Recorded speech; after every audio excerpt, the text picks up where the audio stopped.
తిరుపతి జిల్లాలో పోలీసుల cordon search నిర్వహించారు. రేణిగుంటలోని తారకరామ నగర్లో ఇంటింటికి తనిఖీలు చేపట్టారు. సరైన పత్రాలు లేని 169 బైక్లు, 20 ఆటోలను సీజ్ చేశారు. అనుమానాస్పద వ్యక్తులను విచారించి వివరాలు సేకరించారు. పాత నేరస్తులపై ప్రత్యేక నిఘా పెట్టినట్టు ఎస్పీ తెలిపారు. ప్రజల భద్రత దృష్టిలో ఉంచుకొని ఈ కార్డన్ సెర్చ్ నిర్వహిస్తున్నామన్నారు. అనుమానాస్పదంగా తిరిగే వ్యక్తులు, అద్దెకు వచ్చే కొత్త వ్యక్తుల వివరాలను తప్పనిసరిగా ధృవీకరించాలని సూచించారు.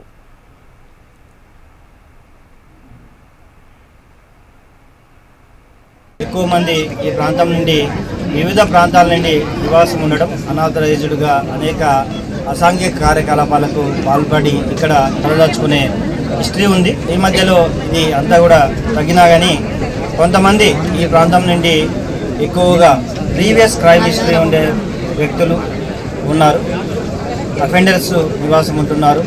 వీరందరిపై పూర్తిగా నిఘా ఉంచడం జరిగింది.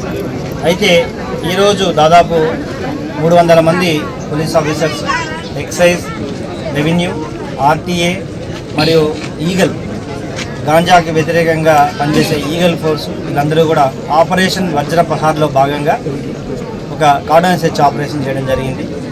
తద్వారా ఇక్కడ ఉన్న ప్రజలందరినీ కూడా ఒక మీటింగ్ పెట్టి వాళ్ళకి వారి యొక్క సురక్షిత భావన కోసం